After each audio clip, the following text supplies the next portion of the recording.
2026 தமிழ்நாடு சட்டமன்ற தேர்தலோட தேர்தல் முடிவுகள் மே 4ஆம் தேதி வெளியாயிருந்தது. மே 4ஆம் தேதி எலெக்ஷன் ரிசல்ட் வரும்போது எந்த கட்சிக்குமே தனிப்பெரும்பான்மை கிடைக்கல.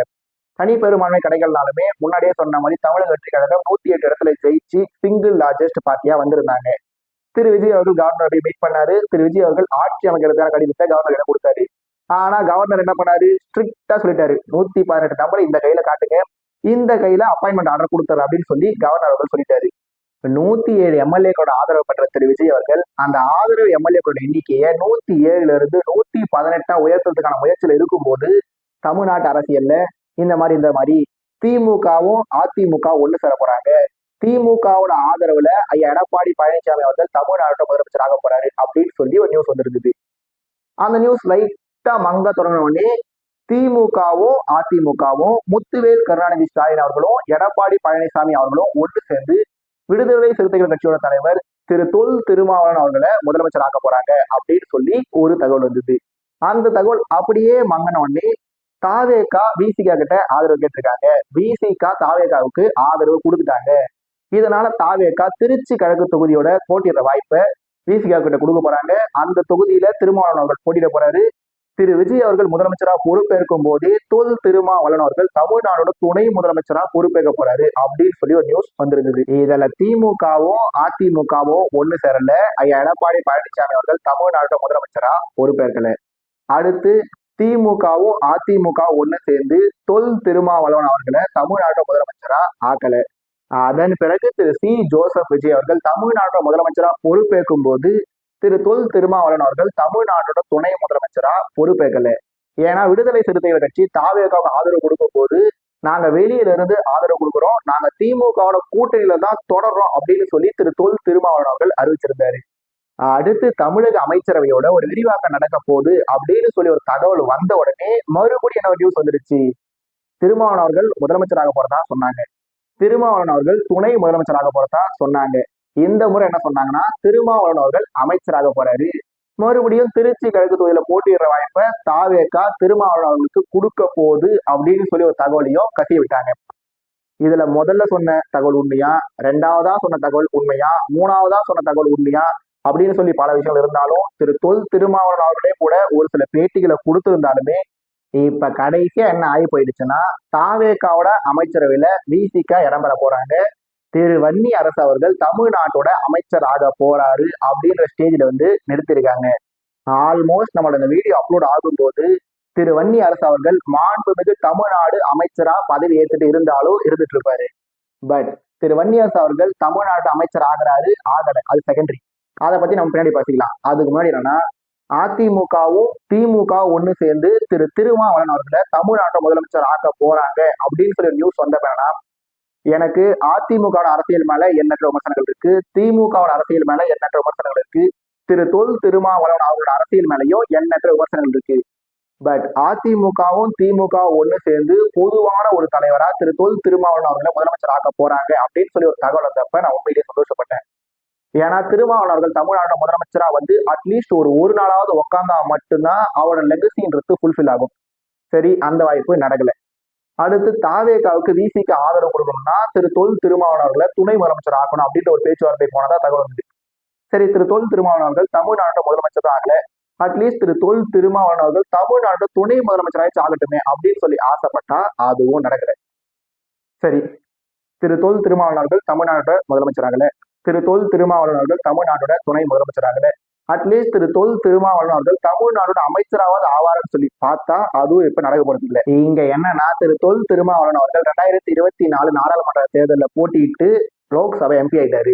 திரு திருமாவளவன் அவர்கள் லோக்சபா எம்பியா இருக்கிறதுனால அவரு 2026 தமிழ்நாடு சட்டமன்ற தேர்தலில் இந்த மாதிரி நான் காட்டு மன்னார் கோயில் தொகுதியில போட்டியிட போறேன் அப்படின்னு சொல்லி அறிவிச்சவங்க என்ன சொல்லியிருந்தோம், திரு திருமாவளவன் எடுத்த இந்த முடிவு கண்டிப்பாவே சரியான முடிவு சொல்லியிருந்தோம்.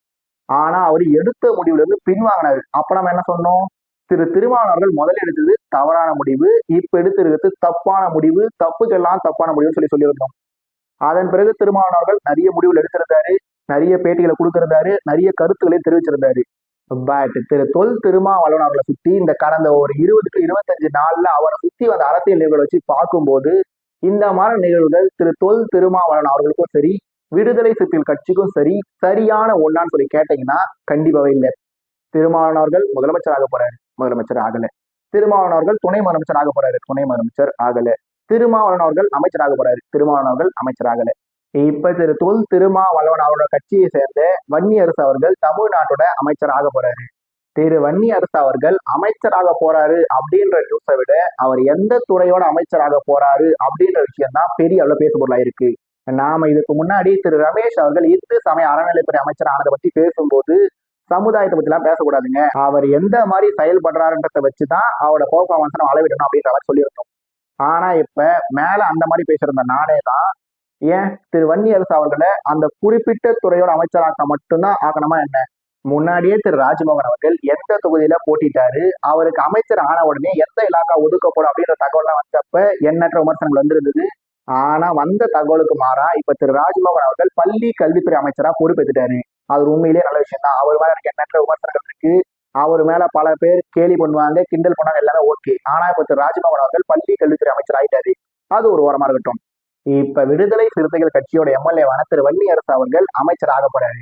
அவருக்கு ஏன் இந்த குறிப்பிட்ட இலாக்காவை மட்டும் ஒதுக்கணும்? விசிகாவில இருந்து வந்தா இந்த இலாக்கா, ஐயுஎம்எல் இருந்து வந்தா இந்த இலாக்கான்னு சொல்லி ஏதாவது ஒரு ஸ்பெசிஃபைட் ரூல் ஏதாவது இருக்கான்னு விஜய் அவர்கள் நானும் ஒரு சமூக நீதி பார்வையாளர்னு சொல்லிட்டு அவரும் எப்பவும் போல அந்த சமுதாயத்தை சேர்ந்தவருக்கு இந்த இலாக்கா தான் ஒதுக்குவேன், இந்த மதத்தை சேர்ந்தவருக்கு இந்த இலாக்கா தான் ஒதுக்குன்னு சொல்லி ஒதுக்குறது கண்டிப்பாவே சரியான முடிவு இல்லை. ஒரு சிலர் என்ன சொல்லுவாங்கன்னா, பாசே அந்த சமுதாயத்திலிருந்து வந்த ஒருத்தரை அந்த சமுதாயத்துக்கான துறையோட அமைச்சர் ஆக்கனா மட்டும்தான் அந்த சமுதாய மக்களோட வழி இவருக்கு தெரிய வரும் அப்படின்னு சொல்லி ஒரு சில உருட்டுக்களை கண்டிப்பாக பல பேர் உருட்டதான் போறாங்க. பட் அவங்க உருட்டு என்னதான் ஒரு வகையில கரெக்டான உருட்டா இருந்தாலும் அதோட உண்மை தன்மை ஆராயும் போது அது கண்டிப்பாவே கரெக்டான உருட்டு இல்லைன்றத மட்டும் எல்லாருமே புரிஞ்சுக்கணும். அதனால இப்ப விசிகாவில இருந்து ஒருத்தர் அமைச்சராக போறாரு, ஐயுஎம்ல இருந்து ஒருத்தர் அமைச்சராக போறாரு. விஜய் அவர்கள் வெற்றிகரமா திமுக கூட்டணியை உடைச்சி அந்த கூட்டணியிலிருந்து வந்த 3 பேருக்கு அமைச்சரவையில் இடம் கொடுத்து அவர் என்ன பண்றாரு, நானும் இனி வரக்கூடிய தேர்தல்கள்ல கூட்டணியா தான் போட்டியிட போறேன் அப்படின்றத சொல்லாம சொல்லிட்டாரு. ஆனா எனக்கு இருக்க ஒரு சின்ன ஆசைனா 2026 தமிழ்நாடு சட்டமன்ற தேர்தலில் விஜய் அவர்கள் தனித்து போட்டிட்டு 108 இடத்துல ஜெயிச்சு இப்ப தமிழ்நாட்டில் முதலமைச்சர் ஆகிட்டாரு. இதனைத் தொடர்ந்து 2031 தமிழ்நாடு சட்டமன்ற தேர்தல் மறுபடியும் நடக்க போகுது. அப்படி 2031 தமிழ்நாடு சட்டமன்ற தேர்தல் மறுபடியும் நடக்கும் போது ஆளுங்கட்சியான தமிழக வெற்றி கழகம் 234 தொகுதியில தனித்து போட்டியிடணும். எதிர்கட்சியான திராவிட முன்னேற்ற கழகமும் 234 தொகுதியில தனித்து போட்டியிடணும். மூணாவது பெரிய கட்சியான அனைத்து இந்திய அண்ணா திராவிட முன்னேற்ற கழகமும் 234 தொகுதியில தனித்து போட்டியிடணும். எப்பவும் போல சீமான் அவரோட நாம் தமிழர் கட்சி கண்டிப்பாவே 234 தொகுதியிலும் தனித்து தான் போட்டியிட போறாங்க. இது மட்டும் இல்லாம பாமக, விசிகான்னு சொல்லி எந்த ஒரு கட்சியா இருந்தாலுமே 2031 தமிழ்நாடு சட்டமன்ற தேர்தலில் 7 தொடங்கி Z வரைக்கும், 1 தொடங்கி 9 வரைக்கும் சொல்லி சின்ன கட்சி பெரிய கட்சின்னு சொல்லி எந்தவித பாகுபாடும் இன்றி எல்லா கட்சிகளும் 234 தொகுதியில தனித்து போட்டியிடணும். அப்படி தனித்து போட்டியிட்டு தமிழக வெற்றி கழகத்தோட பலம் என்ன, திராவிட முன்னேற்ற கழகத்தோட பலம் என்ன, அதிமுகவோட பலம் என்ன, நாம் தமிழர் கட்சியோட பலம் என்ன, பாமகவோட பலம் என்ன, விசிகாவோட பலம் என்னன்னு சொல்லி எல்லா கட்சியோட பலமும் தெரிஞ்சிருச்சுன்னா எந்த கட்சி தமிழ்நாடு முழுக்க இருக்காங்க, எந்த கட்சி வட தமிழகத்துல மட்டும் இருக்காங்க, எந்த கட்சி தென் தமிழகத்துல மட்டும் இருக்காங்க, எந்த கட்சி சிட்டில மட்டும் இருக்காங்க, எந்த கட்சி வில்லேஜ்ல மட்டும் இருக்காங்கன்னு சொல்லி எல்லாமே தெரிய வந்துடுச்சுன்னா அதன் பிறகு தமிழ்நாடு அரசியல் ஒரு சிறப்பான எதிர்காலத்தை நோக்கி போகுன்றது என்னோட சின்ன ஆசை. ஆனா 2026 தமிழ்நாடு சட்டமன்ற தேர்தல்ல இப்ப ஆளுங்கட்சியா இருக்க தமிழக வெற்றி கழகம் என்னதான் 233 தொகுதியில தனித்து போட்டிட்டு இருந்தாலுமே தனித்து போட்டியிட்டது விஜய் அவர்களோட முடிவு இல்லை, மற்ற எந்த கட்சியும் வராததுனால வேற வழியே இல்லாமதான் விஜய் அவர்கள் தனித்து போட்டிட்டு இருந்தாரு. ஆனா இப்ப காங்கிரஸ் கூட்டணிக்குள்ள வந்துட்டாங்க, விசிகா வந்துட்டாங்க, ஐயோமல் வர கட்சிகள் வந்துட்டதுனால விஜய் அவர்கள் என்ன பண்ண போறது இதுக்கப்புறம் தனித்து போட்டியிட போறது இல்லை. அதனால இதன் பிறகும் எந்த கட்சியோட உண்மையான பலம் என்ன, உண்மையான பலவீனம் என்னன்றது யாருக்குமே தெரிய போறது இல்லை.